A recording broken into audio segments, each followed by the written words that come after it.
ভারতের মধ্যে বিপদ, ওই ফিলিস্তিনের মধ্যে মুসলমানের উপরে হামলা আর বিপদ। ভয় পাও কেন মুমিন? এই মুসলমানের রক্ত ঝরতে ঝরতে ঝরতে ঝরতে এক সময় দেখবা হিন্দুস্তান সহ ওই ইসরায়েলের গোষ্ঠী সহ সব ধ্বংস হয়ে যাবে। পুরা দুনিয়ার মধ্যে শুধু আমার মাওলার ইসলামের আর কালেমার পতাকাই শুধু থাকবে। यहूद नसारा से परेशान नहीं मुमीन, हर वक्त गुजरते मुकाबला में फिलिस्तीन। यहूद नसारा से परेशान नहीं मुमीन, हर वक्त गुजरते मुकाबला में फिलिस्तीन।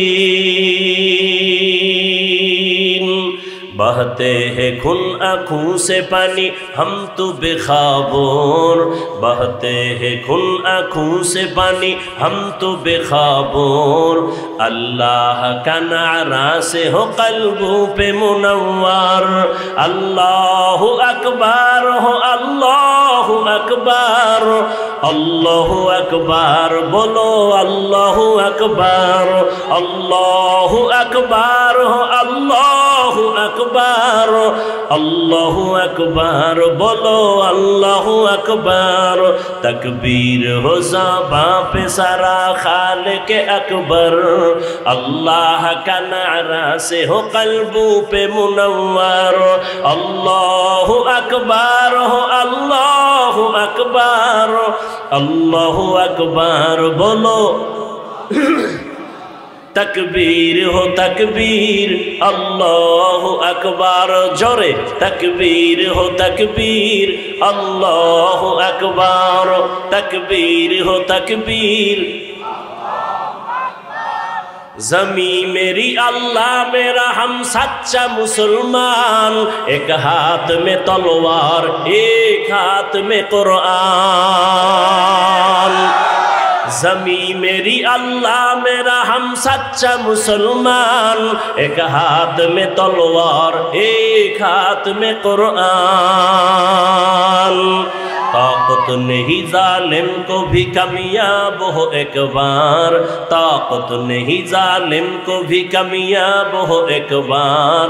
अल्लाह का नारा से हो कल्बों पे मुनव्वर, अल्लाह अकबर हो अल्लाह अकबर, अल्लाह अकबर बोलो अल्लाह अकबर, अल्लाह अकबर हो अल्लाह अकबर, अल्लाह अकबर बोलो अल्लाह अकबर।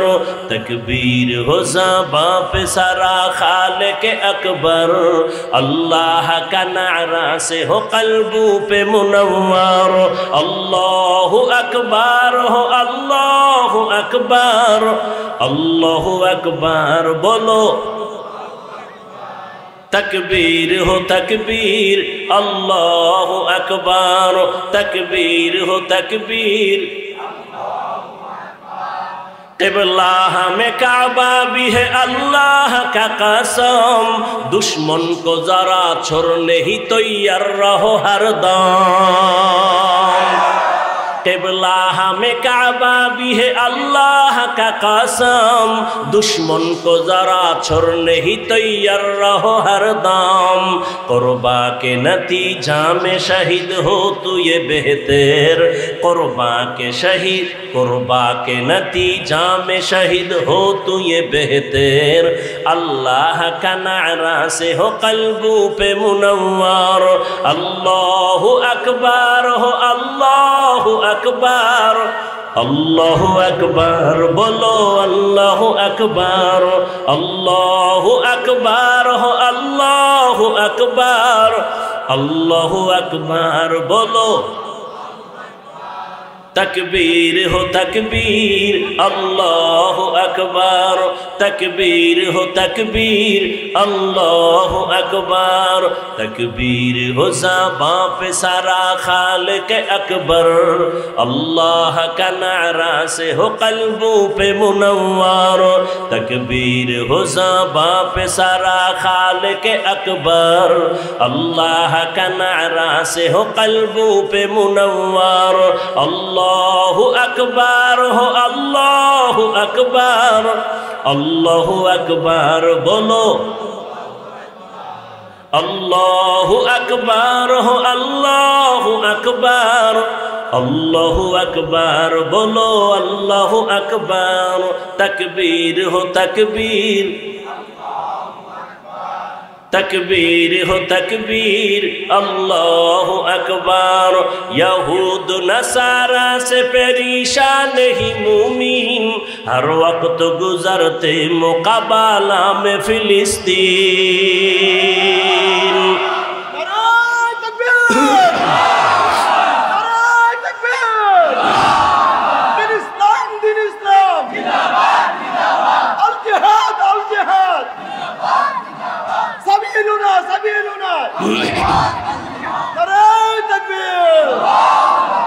यहूद नसारा से परेशान ही मुमीन हर वक्त गुजरते मुकाबला में फिलिस्तीन।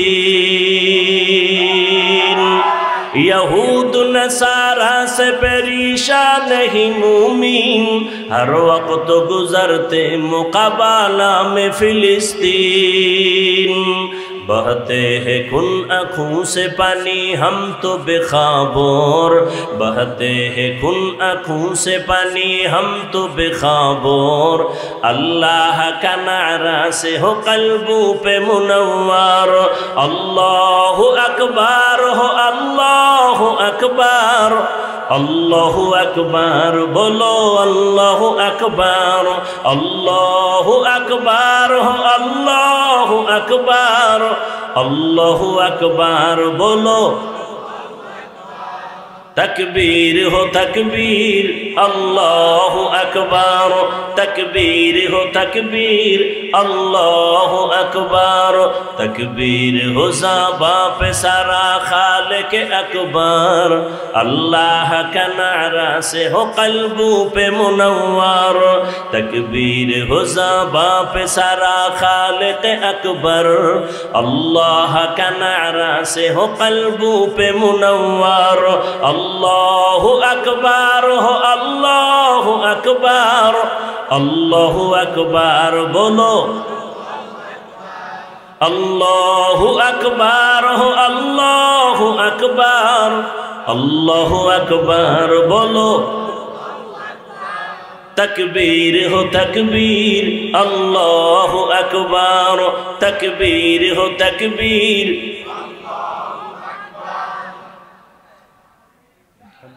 আল্লাহ সবাইকে ফিলিস্তিনের মাজলুমদের পাশে দাঁড়াবার তৌফিক দান করে। ভাইরা আমার, হাজারো কোটি ধরনের ইটগুলো যখন কংক্রিট হয়ে মাটির নিচে যাবে তখন বিল্ডিং মজবুত হবে। মুসলমানের ঈমানকে তাজা রাখার জন্য বহু তাজা তাজা রক্ত জমিনের মধ্যে ঢেলে দিতে হবে।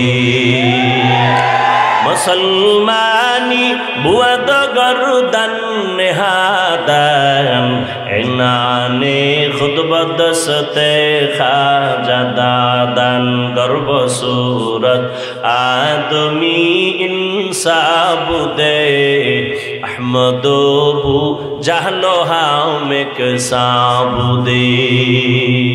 সময়টারে কাজে লাগাও। ওই যে বলতেছিলাম দিল্লি শহরে দাঁড়ানো কি বলে গেছে, কি কুতুব মিনার। ওই কুতুব মিনার, যার নামে কুতুব মিনার দাঁড়ানো তিনি হলেন কুতুবউদ্দিন বখতিয়ার কাকি রহমতুল্লাহ আলাইহি। এত বড় একজন আল্লাহর প্রিয় গোলাম ইন্তেকাল যখন হবেন তার আগ মুহূর্তে তার মোহাব্বতের খাদেমকে ডেকে বললেন, খাদেম আমি কুতুবউদ্দিন চলে যাব, তবে শোন আমি মরে যাওয়ার পরে দুইটা কথা বলে গেলাম। এক নম্বরে যত দ্রুত পারো জানাজা কমপ্লিট করে দাফন করে ফেলবি, মাটির উপরে বেশিক্ষণ রাখবি না। রহমতের নবী বলছেন মাইয়েতের উপরে রাখলে মাইয়েতের কষ্ট হয়, দ্রুত দাফন করো। দ্বিতীয় কথা, আমার খাটিয়া যখন জানাজার ময়দানে নিয়ে যাবি, হাজার হাজার হাজার ওলামায়ে কেরামও থাকবে, অনেক ভক্তবৃন্দ থাকবে। খবরদার আমার এই ওসিয়তটা যেন ভুলে না যাও। আমার খাটিয়াটা ময়দানের সামনে রাইখা ঘোষণা দিয়ে দিবা, আমার জানাজা কে পড়াবে আমি নাম বলবো না, তবে এমন একটা লোক আমার জানাজা পড়াবে যার মধ্যে 4টা গুণ পাওয়া যাবে। 4 গুণওয়ালা ব্যক্তি যদি না থাকে আমার জানাজার ইমামতি যেন কেউ না করে। কয় গুণওয়ালা? 4 গুণওয়ালা ব্যক্তি ঘোষণা দিয়ে দিবা। খাদেমের যখন বলছে কুতুবউদ্দিন দুনিয়া থেকে চলে গেলেন, নামি দামি এক ব্যক্তি, হিন্দুরা যার নামে আজও দিল্লি শহরে কুতুব মিনার দাঁড়ানো, চলে গেল দুনিয়া থেকে। জানাজার ময়দানে যখন নেয়া হলো গোসল কমপ্লিট করে, খাদেম খাটিয়ারে রাইখা ময়দানে হাজার হাজার মানুষ ওলামায়ে কেরাম একটা চিৎকার দিয়া বললেন, কুতুবউদ্দিনের 2টা ওসিয়ত দেরি না করে দাফন করে দেওয়া। 2 নাম্বার ওসিয়ত, এমন একজন আজকে ইমামতি করবে, জানাজার ইমাম হবে, যার মধ্যে কমপক্ষে 4টা গুণ পাওয়া যাবে। কয় গুণ? 4 গুণ পাওয়া যাবে। পুরা ময়দানের ওলামায়ে কেরাম দাঁড়ায় গেলেন, চুপ, কোনো আওয়াজ নাই, সব ময়দান চুপ হয়ে গেল। 4 গুণ না জানি আবার কি কয়। এইবার খাদেম বলতেছে 4 গুণের 1 নম্বর গুণ হলো, যেই বান্দা জীবনে জামাত ছাড়া নামাজ পড়ে নাই, জীবনে বালেগ হওয়ার পর থেকে জামাত ছুটে নাই। কয় নাম্বার? 1। 2 নাম্বার গুণ, যে কুতুবউদ্দিনের জানাজা পড়াবে। 2 নাম্বার গুণ হলো আসরের 4 রাকাত ফরজ নামাজের আগে আরো 4 রাকাত আছে সুন্নত। কয় রাকাত? আসরের আগে 4 রাকাত সুন্নত, যার জীবনে ছুটে নাই। ফরজ না কি চিন্তা করতে পারেন এটা কোন সুন্নত? না পড়লে কোনো গুনাহ, কিন্তু ফজিলত অনেক বেশি। 2 নাম্বার গুণ হলো আসরের 4 রাকাত ফরজ নামাজের আগের 4 রাকাত সুন্নত, যার জীবনে ছুটে নাই। 3 নাম্বার গুণ হলো যার এই 2 চক্ষু দিয়া কোনোদিন বেগানারে দেখে নাই, বেগানার নজর লাগে নাই। এখন আর কে তোমারে পর্দা লাগায় দিবে? এখন তো মোবাইল তোমার সামনে রেডি। তাকায় তাকায় জেনা করো, চোখের জেনা, কানের জেনা, জবানের জেনা, অন্তরের জেনা চলতেছে ঘরে ঘরে সারা রাত। মোবাইলে জেনা, চোখের জেনা, হাতের জেনা, কানের জেনা। 4 গুণওয়ালা জীবনে 2 চোখ দিয়া কোনোদিন বেগানার দিয়ে তাকায় নাই, এমন গুণে গুণান্বিত। এইভাবে একটা একটা বলতেছে, পুরা ময়দান থমকে গেল, কোনো আওয়াজ নাই। কি ব্যাপার? এই অবস্থার গুণ তো কে আছে? বড় বড় আলেম চুপচাপ দাঁড়ানো, এই গুণ তো আমার মধ্যে নাই। একটা আছে আর একটা নাই, আর একটা আছে একটা নাই। এবার খাদেম বারবার চিল্লায়, হজরতের ওসিয়ত দেরি যেন করা না হয়, তাড়াতাড়ি জানাজা পড়ায়া দাও। আসো আসো, কথা না কইয়া আইয়া যাও, আসো, নাইলে আল্লাহর ওলি কইল কা। আউলিয়ারা কারে উকবা ইখতিয়ার, জাহেলারা কারে দুনিয়া ইখতিয়ার। মাইলে মোমেন সোয়ে মোমেন মিশাওয়াত, মাইলে কাফের সোয়ে কাফের মিশাওয়াত। দীর্ঘ সময় যাচ্ছে, খাদেম বারবার বারবার এলান করে। হঠাৎ করে ময়দানে হাজার হাজার মানুষ, পেছন থেকে একটা চিৎকারের আওয়াজ, চিল্লায় বলে, আমাকে কুতুবউদ্দিনের খাটিয়ার সামনে যাওয়ার মতো রাস্তা করে দাও, সামনে যাওয়ার মতো রাস্তা করে দাও। সবাই চমকে উঠে রাস্তা করে দিল। আল্লাহর বান্দা ইসা খাটিয়াটা ধরে একটা চিৎকার দিয়ে কয়, কুতুবউদ্দিন রে, নিজেও গেলি আমারেও ভেজালে ফালাইয়া গেলি। আমি যে 4 গুণের মালিক, আমার মালিক ছাড়া কেউ জানে না, আমার স্ত্রী জানে না আমি 4 গুণের মালিক। আমি আসরের আগের সুন্নাত বাদ দেই না, এটা খবরটা আমার স্ত্রীও জানে না। এই 4 গুণওয়ালা ব্যক্তি জানাজা পড়াবেন, ওই লোকটাকে কুতুবউদ্দিনের ব্যক্তি জানাজা পড়ানেওয়ালা। ওই ব্যক্তি কোনো জঙ্গলের সুফি দরবেশ না। সমস্ত ইতিহাসবিদরা ইতিহাসের পৃষ্ঠা খুঁজো, ওই লোকটা হলো তখনকার সময় রাষ্ট্র পরিচালনা করনেওয়ালা রাজনীতিবিদ নেতা আল্লামা শামসুদ্দিন আলতামাস রহমাতুল্লাহ আলাইহি। এরা হইল রাজনীতি করনেওয়ালা। আর এখন দুনিয়াতে রাজনীতি চলে না, চান্দাবাজি আর ধান্দাবাজি চলে। চান্দাবাজার ধান্দাবাজে ভরে গেছে দুনিয়া। কি মসজিদে কোনো রাজনীতি চলবে না, কিন্তু সব থেকে চান্দাবাজি ধান্দাবাজি রাজনীতি মসজিদ নিয়ে বেশি। কথা ঠিক নেই? ওয়াজের প্যান্ডেলে রাজনীতির বয়ান চলবে না, কিন্তু রাজনীতি ছাড়া কোনো প্যান্ডেল নাই। রাজনীতির নেতার নাম না দিলে ওই ওয়াজই প্রায় বলতে গেলে হতেই দেয় না। ঠিক নেই?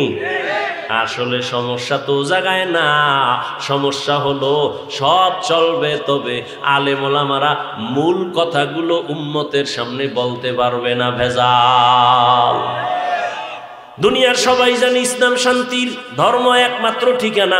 ইসলাম ছাড়া শান্তি হবে না, সবাই জানে। চান্দাবাজও জানে, ধান্দাবাজও জানে, এরপরও মানে না কেন? কয় মানতে গেলে চুরি চলবে না, দুর্নীতি চলবে না।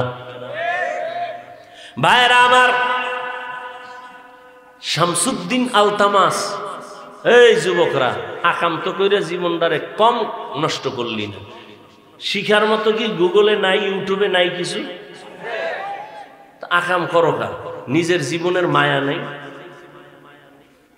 মানুষ এরকম নষ্ট হয়নি। নিজের ভালো তো রাস্তার ল্যাংটা পাগলেও বুঝে।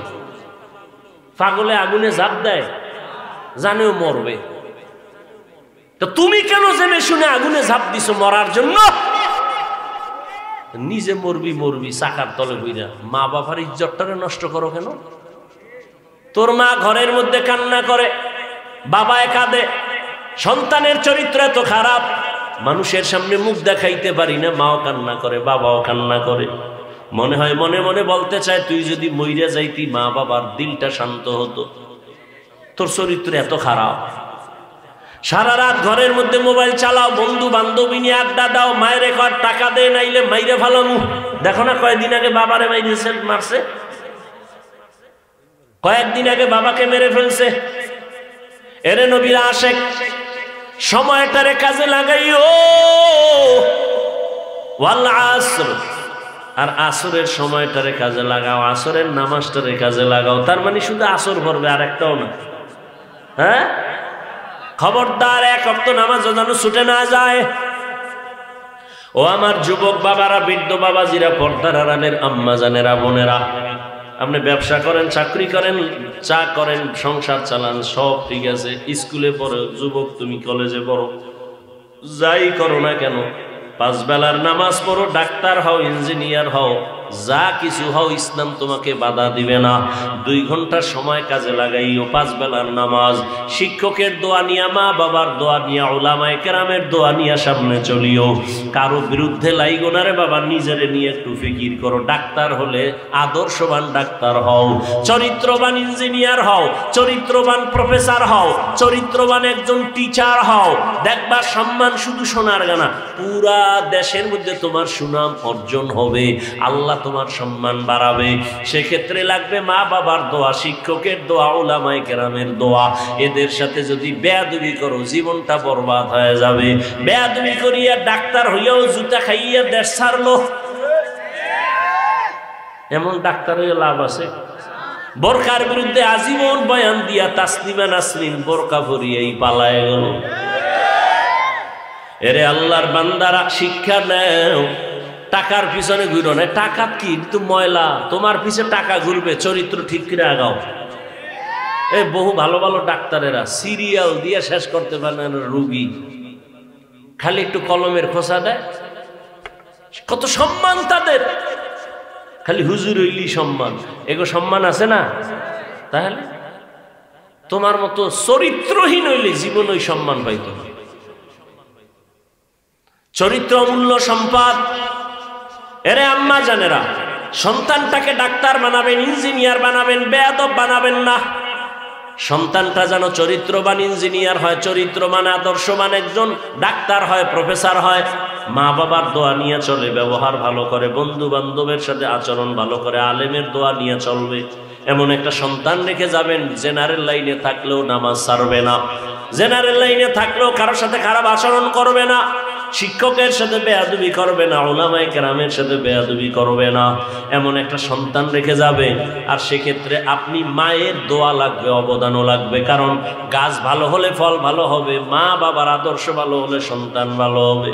এরে আম্মা জান, একটা আদর্শবান সন্তান বানানোর জন্য আপনি মাকে আদর্শওয়ালা হতে হবে। স্বামীর খেদমত করবেন, স্বামীর মাল হেফাজত করবেন, মোবাইলে সময় নষ্ট করবেন না। আপনি যদি উল্টা পাল্টা করেন, সন্তানও কিন্তু ওই শিক্ষা নিয়েই দুনিয়াতে চলবে। আপনি যদি উল্টা পথে চলেন, সন্তানও উল্টা দিকে চলবে। অতএব সন্তানটাকে ভালো বানাবার জন্য নিজে গুনাহ থেকে ফিরে যান, মোবাইল থেকে ফিরিয়ে যান, স্বামীর সাথে ভালো আচরণ করেন, স্বামীর সম্পদ হেফাজত করেন, পর্দা করেন, নামাজ পড়েন। আপনার মতো কত মা পর্দাওয়ালা নামাজি এলাকায় আছে, মোবাইলে সময় নষ্ট করে না, অভাব নাই। ও বৃদ্ধ বাবাজি, আপনার মতো বুড়ারা নামাজ পড়ে মসজিদে, আপনি কেন পারবেন না? ও যুবক বাবারা, তোমার মতো কত যুবক স্কুল কলেজে পড়ে, চাকরি করে, ব্যবসা করে, নামাজ পড়ে, দাড়িওয়ালা নাই? তোমার মতো যুবক রাস্তায় গাড়ি চালায়, নামাজ ছাড়ে না। তোমার বিবেকটাকে প্রশ্ন করো, তুমি কেন পারো না? তোমার কপাল কেন খারাপ? তোমার মতো যুবক তাকায় দেখো, নদীর মধ্যে মাছ ধরে, কৃষি কাজ করে, নামাজ পড়ে, তুমি কেন পারো না? এখনো সময় আছে, তওবা করে নাও, সময়টারে কাজে লাগাও। আর জীবনে অপচয় সময় নষ্ট করবা না, আর নামাজ ছাড়বা না, মা বাবার বরদোয়া নিবা না, শিক্ষকের দোয়া নিয়া, উলামায়ে কেরামের দোয়া নিয়ে, নবীর আদর্শ মেনে জীবন চালাবা। তওবা করার যদি নিয়ত হয়, দুটো হাত আমার আল্লাহকে দেখায় দাও। আয় আল্লাহ, হাতগুলো কবুল করে নেন, তওবা কবুল করে নেন, তওবার উপরে মজবুত হইয়া চলার তৌফিক দান করেন, আমিন। আলহামদুলিল্লাহি রাব্বিল আলামিন, ওয়াসসালাতু ওয়াসসালামু আলা সাইয়্যিদিল আমবিয়াই ওয়াল মুরসালিন ওয়া আলা আলিহি ওয়া আসহাবিহি আজমাইন। ইয়া আরহামার রাহিমিন, ইয়া আরহামার রাহিমিন, ইয়া আরহামার রাহিমিন, রব্বিরহামহুমা কামা রাব্বায়ানি সগীরা। আল্লাহুম্মা ইন্নাকা আফুউন কারীম তুহিব্বুল আফওয়া ফা'ফু আন্না। আল্লাহুম্মা ইন্না নাসআলুকা রিযাকা ওয়াল জান্নাহ ওয়া নাউযু বিকা মিন সাখাতিকা ওয়ান নার। ও দয়ার মালিক, আমরা গুনার বোঝা নিয়ে হাত তুলেছি। 2 দিন মাহফিলের শেষ, মেহেরবানি করে আমাদের জীবনের গুনাহ মাফ করে দেন, মাহফিল কবুল করে নেন, আয়োজনকারী, সহযোগিতাকারী, দান সদকাকারীদের কবুল করে নেন, এলাকায় শান্তি দান করেন, মা বোনদের পর্দাওয়ালা বানায় দেন, সন্তানগুলো নেককার বানায় দেন, যারা লেখাপড়া করে পরীক্ষার্থী কামিয়াবি দান করেন। আয় আল্লাহ, আমার যুবকদের দিনদার বানায় দেন, মোবাইলের গুনাহের থেকে হেফাজত করেন, নবীজির সুন্নাতওয়ালা জীবন দান করেন, নবীজির রওজা বাইতুল্লাহ জিয়ারতের জন্য কবুল করে নেন। আয় আল্লাহ, সারা দুনিয়াবাসীকে মাফ করে দেন, ফিলিস্তিনের মুসলমানদের উপরে রহমতের চাদর বিছায়া দেন, জালেমদের ধ্বংস করে দেন আল্লাহ, মুসলমানের ঈমান আমল হেফাজতের ব্যবস্থা করে দেন। আয় আল্লাহ, বাংলাদেশ শান্তির দেশ বানায় দেন। আয় আল্লাহ, জুলুম থেকে দেশ ও জাতিকে হেফাজত করেন। ওলামায়ে কেরামদের এখন এক বানায় দেন, ওলামায়ে কেরামের ইজ্জত বাড়ায় দেন। যারা ওলামায়ে কেরামের ইজ্জত ছোট করার জন্য ষড়যন্ত্র করে, তাদের হেদায়াত দান করেন আল্লাহ। আয় আল্লাহ, পরস্পরে মোহাব্বত বাড়ায় দেন, রিয়া হাসাদ কিবির দূর করে দেন, তাকওয়া ইখলাস দান করেন। আয় আল্লাহ, যারা ব্যবসা চাকরি করে হালাল ভাবে বরকত দান করেন। আয় আল্লাহ তাআলা, দাম্পত্য জীবন সুখময় করে দেন। আয় আল্লাহ, সবার দিলের ন্যাক আশা পূরণ করে দেন। আয় আল্লাহ বরকতি হালাল রিজিক দান করেন। মাদ্রাসা মসজিদ কবুল করে নেন। অন্যান্য শিক্ষা প্রতিষ্ঠান নবীর আদর্শে কবুল করে নেন। আয় আল্লাহ চলার পথে হেফাজত করেন। জাহিরি বাতিনি দুশ্মনের মোকাবেলায় বিজয় দান করেন। বাতিলের মোকাবেলায় বিজয় দান করেন। মুখালেফের মুওয়াফিক বানায় দেন। আয় আল্লাহ কোরআন সুন্নাহর ইলমের নূর সিনায় দেন। আর পৃথিবীর কেউ ভালো চোখ দিতে পারবে না। কিডনি শেষ, ভালো কিডনি আর কেউ দিতে পারবে না। সময় থাকতে অন্ধ হয়ে গেল, জীবন শেষ, যৌবন শেষ, লেখাপড়া শেষ, চরিত্র শেষ, আছে বলতে কিচ্ছু নাই। ভিতরে একটা রুহু আছে, রুহু, এটা আজরাইল নিয়ে গেলে তুইও নাই, জিন্দেগি বরবাদ। ভাইরা আমার, আল্লাহ বলেন 24টা ঘন্টা তুমি কাজে লাগাও আমার মহব্বতের সাথে, দেখবা আমি আল্লাহ বরকত বাড়ায় দিব। বলে কেমন করে কাজে লাগাইবা? দুনিয়ায় তোমাকে পাঠাইছি, তোমার চাকরি করো বাধা নাই, ব্যবসা করো বাধা নাই, লেখাপড়া করো বাধা নাই, সংসার চালাও বাধা নাই। আমি আল্লাহ এমন ভাবে সময়টারে ভাগ করে দিলাম, 24টা ঘন্টার মধ্যে 22 ঘন্টার সময় তুমি তোমার কাজে লাগাও। ব্যক্তি কাজে ব্যয় করো 22 ঘন্টা, ব্যবসার কাজে, চাকরির কাজে, সংসারের কাজে, সন্তানের হক আদায় করো, মা বাবার হক আদায় করো, ভাইয়ের হক আদায় করো। 24টা ঘন্টার 22 ঘন্টা তোমার দোকানে লাগাও, লেখাপড়ায় ব্যয় করো, চাকরিতে ব্যয় করো। বাকি থাকলো কয় ঘন্টা? 2টা ঘন্টা বান্দা তুমি আমি আল্লাহর মহব্বতে ব্যয় করো, তোমার কল্যাণে। মাত্র 2টা ঘন্টা আমার কল্যাণে তুমি ব্যয় করো, তাও একসাথে না, তোমার কষ্ট হবে। আমি এমন ভাবে দিছি 2 ঘন্টা সময় তুমি আমার রাস্তায় ব্যয় করবা তোমার কল্যাণে। তা একত্রে দেই না, যাতে তোমার ব্যবসার ক্ষতি না হয়, চাকরির ক্ষতি না হয়, ঘুমের ক্ষতি না হয়, সংসারের ক্ষতি না হয়। সব ঠিক রাইখা আমি 2টা ঘন্টা দিলাম ঠিকই, তবে ভাগ ভাগ ভাগ ভাগ করে দিয়ে দিছি। বলে কেমনে? বলে ঘুম থেকে তুমি উঠবা, 4 রাকাত নামাজ পড়বা, ফজরের 20 মিনিট সময় দিয়ে তুমি তোমার কাজে বের হয়ে যাও। আবার তুমি দোকানে যাও, চাকরিতে যাও, জোহরের আজান যখন হবে আবার 20টা মিনিট সময় দিয়ে তুমি 10 রাকাত নামাজ পড়ো, খানা খাও, গোসল করো, আবার দোকানে চলে যাও, অফিসে চলে যাও। আর দীর্ঘ টাইম তোমার কাজ করার পর আবার তুমি আসরের টাইমে 4 রাকাত নামাজে 20 মিনিট সময় দাও। 20 মিনিট দিয়ে তুমি আবার দোকানে যাও, তোমার চাকরিতে যাও, তোমার সংসারের কাজে যাও। আবার মাগরিবের আজান দিবে, 5 রাকাত নামাজে আবার 20 মিনিট সময় দিয়ে বের হয়ে যাও তোমার ব্যক্তি কাজে। আবার এশার আজান যখন দিবে 9 রাকাত নামাজে আইসা 20 মিনিট সময় দিয়া ঘরে যাও, যাইয়া স্ত্রীর হক আদায় করো, সন্তানের হক আদায় করো, খানা খাইয়া পেট করে এবার ঘুমায় যাও। আবার ভোর রাত্রে উঠে আমি মাওলারে ডাক দাও। এই যে 20 মিনিট 20 মিনিট 20 মিনিট করে 5 ওয়াক্ত নামাজে সময় দিলা, 5 করে 100 মিনিট সময় দিলা, পুরো 2 ঘন্টাও না। কিন্তু আমি আল্লাহ তুমি যদি এই 20 মিনিট করে সময় দাও, এমন ভাবে দিছি যাতে তোমার ঘুমের ক্ষতি না হয়, ব্যবসার ক্ষতি না হয়, চাকরির ক্ষতি না হয়, লেখাপড়ার ক্ষতি না হয়, তোমার পরিবারে সময় দিতে যেন ক্ষতি না হয়। সব ঠিক রাখার পর 20টা মিনিট তুমি যদি আলাদা আলাদা ভাবে সময় না দিয়া নামাজ বাদ দিয়া ঘুমাও, আমি আল্লাহ করায় গন্ডায় সব হিসাব নিব, রেডি থাকরে বান্দা। আর যদি তুমি এই সময়টারে কাজে লাগাইয়া দোকানদারি করো, চাকরি করো, ব্যবসা করো, আমি আল্লাহ 2 ঘন্টার সময় কাজে লাগানোর বরকতে পুরো 24টা ঘন্টাই নেকের পাল্লায় উঠায় দিব। আতিনা ফি দারে দুনিয়া না হাসান, আতিনা ফি দারে উকবা না হাসান, ইয়া গিয়াসাল মুস্তাগীসিন ইহদিনা লিফতিখারা বিল উলুমে ওয়াল গিনা। হর গরিদে নেকো তু তৈয়ার হ্যায়, जो न मांगे उससे तू बेजार है। কত দয়া করলেন। আল্লাহ কইছে চাকরি ব্যবসা সংসার বাদ দিয়ে খালি কোরআন শরীফ পড়ো, তেলাওয়াত করো, জিকির করো, তসবিহ লয়ে সারা রাত কাটো। আল্লাহ বলছেন বরং আপনি যদি 2 ঘন্টা সময় এভাবে আল্লাহর দেওয়া লাইন মতো কাজে লাগান, তাহলে আপনার সংসারে যে সময় দিচ্ছেন এটাও ইবাদত। আপনি যে দোকানদারি করেন ইবাদত, চাকরি করবেন ইবাদত, সব আপনি যে ঘুমাইতেছেন এই ঘুমটাও ইবাদত। নবীজি বলেন কেউ যদি এশার নামাজ পড়ে ঘুমায়,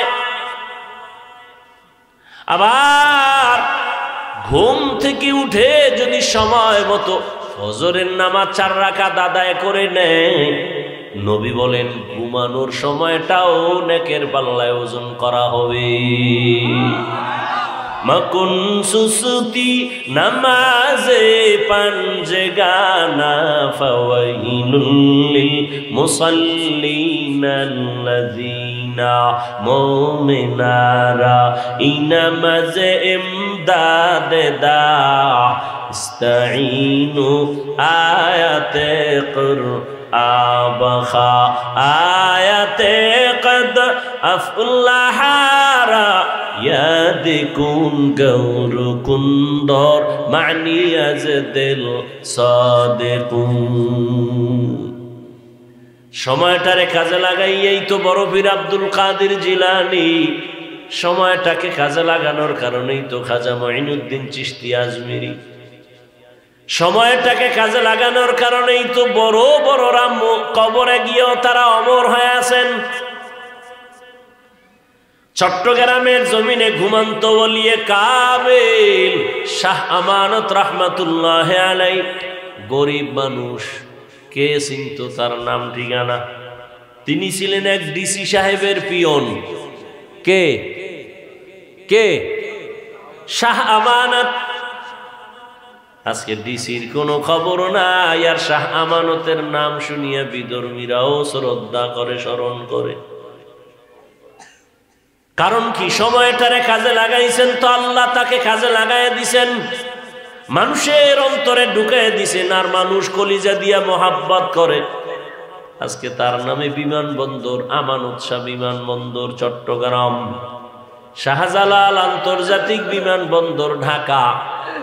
এটা টাকা দিয়া হয় না, ক্ষমতার মাস্তানিতে হয় না, আর সময়টারে কাজে লাগাইলে আমার মাওলা সম্মান দিয়ে দে।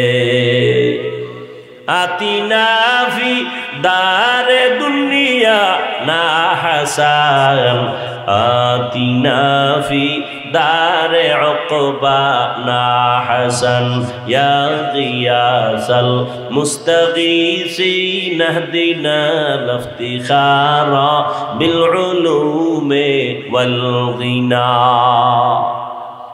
ওয়াল আসর, আসরের শাফাত। আসরের এক অর্থ বললাম সময়। সময়টারে কাজে যারা লাগাবে তাদের জিন্দেগিটা কাজে লেগে যাবে, মরিয়া গেল তারা অমর হয়ে থাকবে মানুষের অন্তরে। আসরের আর এক অর্থ হলো আসরের নামাজ, এটারে কাজে লাগাও। কেন? হাফিজু আলাস সালাওয়াত ওয়াস সালাতিল উসতা আকুমু লিল্লাহি কানিতিন। আসরের নামাজ তোমরা হেফাজত করো, কারণ এটা রাত আর দিনের মধ্যবর্তী নামাজ। এই নামাজটা পড়লে দেখবা তোমার কল্যাণ। কেন? হাদিসে নবী বলেন যে আসর পড়লো না তার জিন্দেগি পুরাটাই বরবাদ করে ফেললো। আসরের টাইম এমন একদল ফেরেশতা ডিউটি করতে করতে আসরের সময় বিদায়, নতুন রাতের ডিউটি করনেওয়ালা ফেরেশতা এসে হাজির হয়। যাওয়ার সময়, এটা কোন থানা? সোনারগাঁ থানা। ওসি মাঝে মাঝে বদলি হয়নি, কথা কন না কেন? আগে ওসি ছিল, এখন বদলি হয়ে গেল। বদলি হওয়ার টাইম যখন, নোটিশ যখন আইসা পড়ছে, যাওয়ার আগে নতুন ওসি আসে, আসার পরে তারে বুঝাইয়া দেয়। বুঝাইয়া দেওয়ার সময় ওসি সাহেব কানের মধ্যে একটা আওয়াজ দিয়া যায়, এই এলাকার অমুক অমুক লোকগুলো হাতে রাইখো, তাহলে তোমার হাদিয়া ঠিকঠাক মতো চলবে। ঠিক নি? এই থানার ভেতরে অমুক লোকগুলো তুমি সম্মানের সাথে দেখো, ভালো মানুষ। ওসি সাহেব তদন্ত ছাড়া নতুন ওসি শুই নাই, তাদের উপরে ধারণা ভালো না খারাপ? বলেন না কেন? ভালো। ঠিক আসরের ফেরেশতা যখন চলে যায়, সারাদিন ডিউটি কইরা যাওয়ার সময় রাতের ফেরেশতা যখন হাতে আইসা ডিউটি ধরে, ওদের কয় এই যে নামাজের মধ্যে যারা দাঁড়ানো লোকগুলো ভালো, আমরা সাক্ষী দিলাম, তোমরাও সাক্ষী দিয়া আমল নামায় লিখিও। আসরের নামাজ এই জন্য জহুর কোন রকম পড়ে, মাগরিবটা কোন রকম ধরে, এশা পড়ে, ফজরটাও যারা পড়নেওয়ালা পড়ে, আসরের মধ্যে বড় ঝামেলা হয়ে যায়। মনে পড়ে গেল একটা আপনাদের স্মরণীয় ঘটনা। দিল্লি শহর কোথায়? ভারত। ভারত হল্লি একটু ঘৃণায় না? ভারত ঘৃণা আসবে কেন? ভারত তো ওই জমিন, যেই জমিন থেকে প্রথম পৃথিবীর বুকে হজ শুরু হয়েছে। হজ, হজ, ওয়াজ না কি? তো বরকতি জমিন না? কথা কন না কেন? ভারতের জমিন থেকে পৃথিবীর ইতিহাসে প্রথম হজের কাজ শুরু।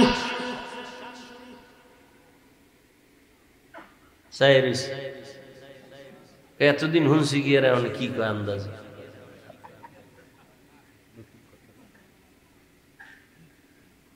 ভাইরা আমার, ভারতের মূল নাম হিন্দুস্তান। কি নাম? এই যে হিন্দুস্তান নাম হইল, এটা কোনো কেমনে হইতাম? হিন্দুস্তান নামটা কোন বিধর্মীর নাম, নূহ আলাইহিস সালামের সন্তানের নামে নাম। এই জমিন এমন এক জমিন, যেই জমিনে আজও আলোর মিনার দাঁড়ানো আছে, কুতুব মিনার। কি মিনার? যেই জমিনের মধ্যে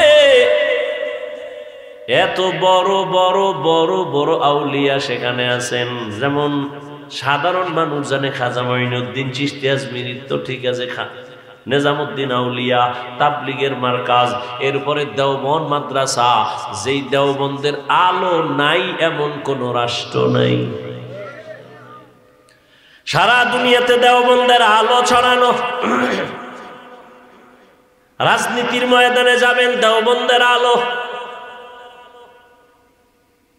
পীর মুরিদির লাইনে খুঁজবেন, দেওবন্দের আলো লাগানো সারা দুনিয়ায়। আমেরিকায় যাবেন, সব জায়গায় এই মাদ্রাসার আলো, দেওবন্দেরই একটা আলোর বাতি জ্বলতেছে। এই ব্রিটিশ বেঈমানের গোষ্ঠীরা কম অত্যাচার করে নাই মুসলমানের উপরে। হাজার হাজার মাদ্রাসা বন্ধ করে দিছে, হাজার হাজার আলেম ওলামাদেরকে ফাঁসি দিয়া গাছের সাথে লাশটা ঝুলাইয়া রাখছে। এই জমিনের মধ্যে প্রথম আমাদের আব্বা জান আদম আলাইহিস সালামের কদম পড়েছে চরণ দ্বীপে, ঠিক নেই? এখান থেকে পায়ে হেঁটে হেঁটে গিয়া বাইতুল্লাহ 40 বার আদম নবী হজ পালন করেছেন। তাহলে পৃথিবীর ইতিহাসে প্রথম হজ শুরু হয়েছে কোন জমিন থেকে? ভারতের থেকে। জমিন বড় পবিত্র, বুঝেন নাই কথা? জমিনের মধ্যে দাঁড়ানো ছিল বাবরি মসজিদ। আপনারা ভয় পান না? না না না, মানুষে মালিক বাটাওয়ালারা ইট বানায়, যে অনেক টাকা ব্যয় করিয়া করিয়া টাকা পয়সা দিয়া ইটের বাটা বানাইয়া, ইটের কত লাকড়ি দিয়া ভরায় ভরায় ভরায় ভরায় এটার ইট বানাই। ফরমা দিছে যেটা একটু আঁকা বাঁকা ফালায় দেয়, ফ্রেশ ইটগুলো রাইখা এইবার তাল দিয়া রাখছে সুন্দরভাবে, ট্রাক ভর্তি করে লইয়া যায়। একজনে দেখতেছে কই নাই, কয় বাড়ি বানাইব। সুন্দর, এত সুন্দর যত্ন করা ইট, বড় দামি সিরামিক্সের ইট, আরো কত দামি। আইয়া দেহে 6 জনে মহিলা পুরুষে আতুরা লইয়া, আরে বাড়ি কি কয়ডিরে গুড়া বানায়। আরে এত সুন্দর দামি ইট ফর্মা দিয়ে একটু বাঁকা হইছে, ওটারে ফালাই দিছে। সুন্দর ফ্রেশ ইটগুলো নিয়ে এসে টেরাকে বাইরা কইরা এই ইটটি নামাইতে কত, এই লাকড়ি গেছে কত, পুড়তে পুড়তে জান শেষ। তুই ইটির হোমানে ভাঙতে আসো, এটা কত হইল? এত দামি ইট, তোমরা এটি ভাঙবো কেন? এটা তো জুলুম করতেছ। করে তার সেরা বুঝবি না, এই ইটগুলো ভাঙ্গার কারণ হলো এই আস্তা ইট বানাইতে কত লাকড়ি গেল, কত আগুন গেল, কত শ্রমিকের ঘাম গেল, কত শ্রমিক ভিতরে ফুইরে মইরে যায়, দিন নাই রাত নাই, কষ্ট কষ্ট কষ্ট। এটা এত সহজ নাকি ইট বানানো? আপনার এই মাটি দিয়ে হইবনি, কতটা প্রসেসিং করা লাগে এই মাটিটারে, এরপরে ইট বানায়। ইটারে আস্তা ইট ভাঙ্গো কেন? বিল্ডিং মজবুত হওয়ার জন্য এই গুড়া খোয়া কঙ্কর গুলো মাটির তলে দিতে হবে। এতগুলো ভাঙ্গা ভাঙ্গা যখন তলে দিয়ে দিব, তখন বিল্ডিং সুন্দরভাবে দাঁড়ায় যাবে। না হয় যত মাস্তানি করো না কেন, বিল্ডিং কেউ ভালো চোখ দিতে পারবে না।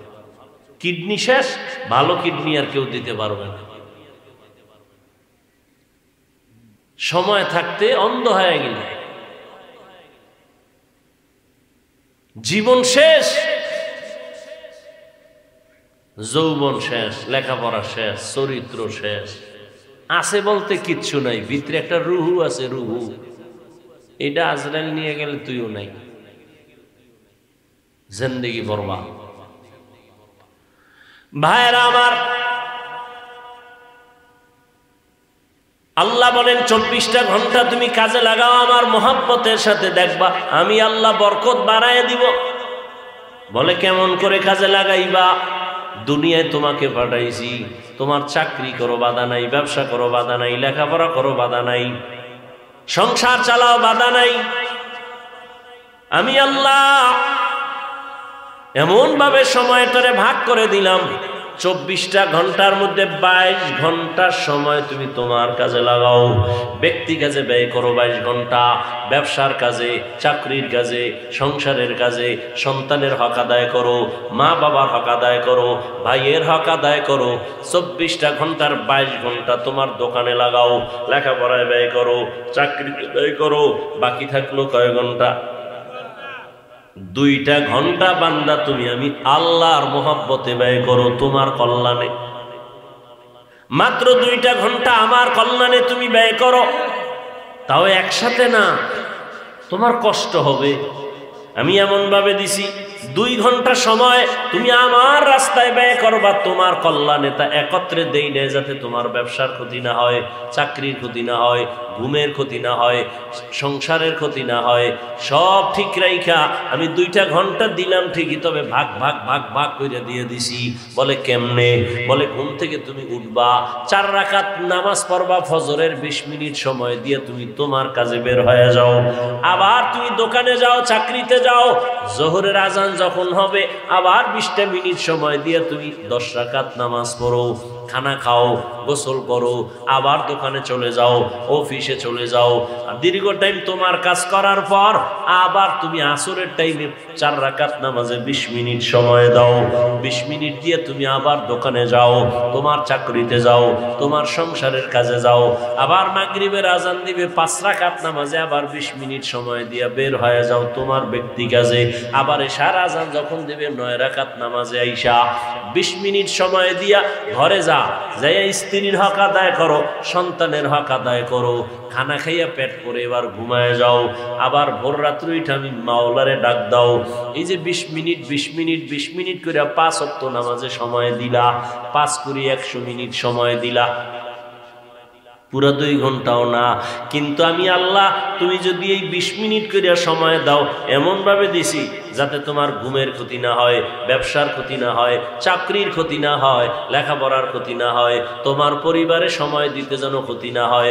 সব ঠিক রাখার পর 20টা মিনিট তুমি যদি আলাদা আলাদা ভাবে সময় না দিয়া নামাজ বাদ দিয়া ঘুমাও, আমি আল্লাহ করায় গন্ডায় সব হিসাব নিব, রেডি থাকরে বান্দা। আর যদি তুমি এই সময়টারে কাজে লাগাইয়া দোকানদারি করো, চাকরি করো, ব্যবসা করো, আমি আল্লাহ 2 ঘন্টার সময় কাজে লাগানোর বরকতে পুরো 24টা ঘন্টাই নেকের পাল্লায় উঠায় দিব। আতিনা ফি দারে দুনিয়া না হাসান, আতিনা ফি দারে উকবা না হাসান, ইয়া গিয়াসাল মুস্তাগীসিন ইহদিনা লিফতিখারা বিল উলুমে ওয়াল গিনা। হর গরিদে নেক তু তৈয়ার হ্যায়, जो न मांगे उससे तू बेजार है। আল্লাহ কত দয়া করলেন। আল্লাহ কইছে চাকরি ব্যবসা সংসার বাদ দিয়ে খালি কোরআন শরীফ পড়ো, তেলাওয়াত করো, জিকির করো, তসবিহ লয়ে সারা রাত কাটো। আল্লাহ বলছেন বরং আপনি যদি 2 ঘন্টার সময় এভাবে আল্লাহর দেওয়া লাইন মতো কাজে লাগান, তাহলে আপনার সংসারে যে সময় দিচ্ছেন এটাও ইবাদত।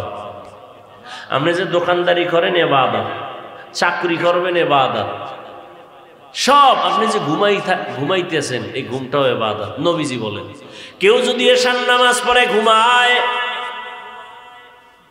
আবার ঘুম থেকে উঠে যদি সময় মতো ফজরের নামাজ 4 রাকাত আদায় করে নেয়, নবী বলেন ঘুমানোর সময়টাও নেকের পাল্লায় ওজন করা হবে। মকুন সুসুতি নামাজে পাঞ্জেগানা ফাওয়াইলুল লিল মুসাল্লিনাল্লাযিনা মুমিনারা ইনামাজে ইমদাদে দা ইস্তাঈনু আয়াতে আবখা আয়াতে কদ আফলাহারা ইয়াদিকুন গৌর কুন্দর মানি আজদিল সাদিকুন। সময়টারে কাজে লাগাইয়েই তো বড় পীর আব্দুল কাদের জিলানী, সময়টাকে কাজে লাগানোর কারণেই তো খাজা মুঈনুদ্দিন চিশতি আজমিরি, সময়টাকে কাজে লাগানোর কারণেই তো বড় বড়রা কবরে গিয়েও তারা অমর হয়ে আছেন। চট্টগ্রামের জমিনে ঘুমন্ত ওলিয়ে কাবিল শাহ আমানত রাহমাতুল্লাহ আলাইহি, গরিব মানুষ, কে চিনত তার নাম ঠিকানা? তিনি ছিলেন এক ডিসি সাহেবের পিয়ন। কে কে? শাহ আমানত। আজকে ডিসির কোনো খবর নাই, আর শাহ আমানতের নাম শুনিয়া বিধর্মীরাও শ্রদ্ধা করে, স্মরণ করে। কারণ কি? সময়টারে কাজে লাগাইছেন তো আল্লাহ তাকে কাজে লাগাইয়া দিছেন, মানুষের অন্তরে ঢুকাইয়া দিছেন, আর মানুষ কলিজা দিয়া মোহাব্বত করে। আজকে তার নামে বিমানবন্দর, আমানত শাহ বিমানবন্দর চট্টগ্রাম, শাহজালাল আন্তর্জাতিক বিমানবন্দর ঢাকা। এটা টাকা দিয়া হয় না, ক্ষমতার মাস্তা নিতে হয় না, আর সময়টারে কাজে লাগাইলাম আর মাওলা সম্মান দিয়ে দে। আতিনা ফি দারে দুনিয়া না হাসান, আতিনা ফি দারে উকবা না হাসান, ইয়া গিয়াসাল মুস্তাগীসিন ইহদিনা লিফতিখারা বিল উলুমে ওয়াল গিনা। ওয়াল আসর, আসরের শাফাত। আসরের এক অর্থ বললাম সময়। সময়টারে কাজে যারা লাগাবে তাদের জিন্দেগিটা কাজে লেগে যাবে, মরিয়া গেল তারা অমর হয়ে থাকবে মানুষের অন্তরে। আসরের আর এক অর্থ হলো আসরের নামাজ, এটারে কাজে লাগাও। কেন? হাফিজু আলাস সালাওয়াত ওয়াস সালাতিল উসতা ওয়া কুমু লিল্লাহি কানিতিন। আসরের নামাজ তোমরা হেফাজত করো, কারণ এটা রাত আর দিনের মধ্যবর্তী নামাজ। এই নামাজটা পড়লে দেখবা তোমার কল্যাণ। কেন? হাদিসে নবী বলেন যে আসর পড়লো না, তার জিন্দেগি পুরাটাই বরবাদ করে ফেললো। আসরের টাইম এমন একদল ফেরেশতা ডিউটি করতে করতে আসরের সময় বিদায়, নতুন রাতের ডিউটি করনেওয়ালা ফেরেশতা এসে হাজির হয়। যাওয়ার সময়, এটা কোন থানা? সোনারগাঁ থানা। ওসি মাঝে মাঝে বদলি হয়নি, কথা কন না কেন? আগে ওসি ছিল, এখন বদলি হয়ে গেল। বদলি হওয়ার টাইম যখন, নোটিশ যখন আইসা পড়ছে, যাওয়ার আগে নতুন ওসি আসে, আসার পরে তারে বুঝাইয়া দেয়। বুঝাইয়া দেওয়ার সময় ওসি সাহেব কানের মধ্যে একটা আওয়াজ দিয়া যায়, এই এলাকার অমুক অমুক লোকগুলো হাতে রাইখো, তাহলে তোমার হাদিয়া ঠিকঠাক মতো চলবে। ঠিক নি? এই থানার ভেতরে অমুক লোকগুলো তুমি সম্মানের সাথে দেখো, ভালো মানুষ। ওসি সাহেব তদন্ত ছাড়া, নতুন ওসি শুই নাই, তাদের উপরে ধারণা ভালো না খারাপ? বলেন না কেন? ভালো। ঠিক আসরের ফেরেশতা যখন চলে যায়, সারাদিন ডিউটি কইরা যাওয়ার সময় রাতের ফেরেশতা যখন হাতে আইসা ডিউটি ধরে, ওদের কয়, এই যে নামাজের মধ্যে যারা দাঁড়ানো লোকগুলো ভালো, আমরা সাক্ষী দিলাম, তোমরাও সাক্ষী দিয়া আমল নামায় লিখিও। আসরের নামাজ এই জন্য জহুর কোন রকম পড়ে, মাগরিবটা কোন রকম ধরে, এশা পড়ে, ফজরটাও যারা পড়নেওয়ালা পড়ে, আসরের মধ্যে বড় ঝামেলা হয়ে যায়। মনে পড়ে গেল একটা আপনাদের স্মরণীয় ঘটনা। দিল্লি শহর কোথায়? ভারত। ভারত হলে একটু ঘৃণা হয় না? ভারত ঘৃণা আসবে কেন? ভারত তো ওই জমিন, যেই জমিন থেকে প্রথম পৃথিবীর বুকে হজ শুরু হয়েছে। হজ, হজ, ওয়াজ না কি? তো বরকতি জমিন না? কথা কন না কেন? ভারতের জমিন থেকে পৃথিবীর ইতিহাসে প্রথম হজের কাজ শুরু।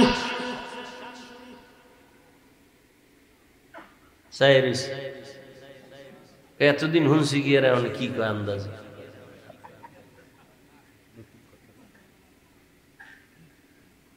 ভাইরা আমার, ভারতের মূল নাম হিন্দুস্তান। কি নাম? এই যে হিন্দুস্তান নাম হইল, এটা কোনো কেমনে হইতাম? হিন্দুস্তান নামটা কোন বিধর্মীর নাম, নূহ আলাইহিস সালামের সন্তানের নামে নাম। এই জমিন এমন এক জমিন, যেই জমিনে আজও আলোর মিনার দাঁড়ানো আছে, কুতুব মিনার। কি মিনার? যেই জমিনের মধ্যে এত বড় বড় বড় বড় আউলিয়া সেখানে আছেন। যেমন সাধারণ মানুষ জানে খাজা মঈনুদ্দিন চিশতি আজমিরি, তো ঠিক আছে, নিজামুদ্দিন আউলিয়া, তাবলিগের মার্কাজ, এরপরে দেওবন্দ মাদ্রাসা। যেই দেওবন্দের আলো নাই এমন কোন রাষ্ট্র নাই। সারা দুনিয়াতে দেওবন্দের আলো ছড়ানো। রাজনীতির ময়দানে যাবেন, দেওবন্দের আলো। পীর মুরিদির লাইনে খুঁজবেন, দেওবন্দের আলো লাগানো সারা দুনিয়ায়। আমেরিকায় যাবেন, সব জায়গায় এই মাদ্রাসার আলো, দেওবন্দেরই একটা আলোর বাতি জ্বলতেছে। এই ব্রিটিশ বেঈমানের গোষ্ঠীরা কম অত্যাচার করে নাই মুসলমানের উপরে। হাজার হাজার মাদ্রাসা বন্ধ করে দিছে, হাজার হাজার আলেম ওলামাদেরকে ফাঁসি দিয়া গাছের সাথে লাশটা ঝুলাইয়া রাখছে। এই জমিনের মধ্যে প্রথম আমাদের আব্বা জান আদম আলাইহিস সালামের কদম পড়েছে চরণ দ্বীপে। ঠিক নি?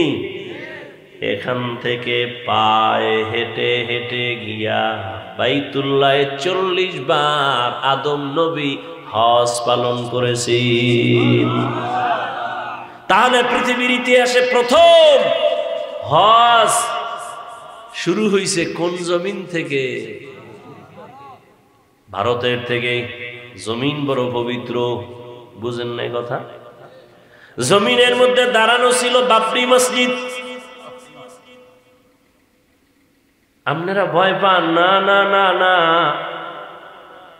মানুষে মালিক বাটাওয়ালারা ইট বানায়, যে অনেক টাকা ব্যয় করিয়া করিয়া টাকা পয়সা দিয়া ইটের বাটা বানাইয়া ইটের কত লাকড়ি দিয়া ভরায় ভরায় ভরায় ভরায় এটার ইট বানাই, ফরমা দিছে যেটা একটু আঁকা বাঁকা ফালায় দেয়, ফ্রেশ ইটগুলো রাইখা এইবার তাল দিয়া রাখছে সুন্দরভাবে, ট্রাক ভর্তি করে লইয়া যায়।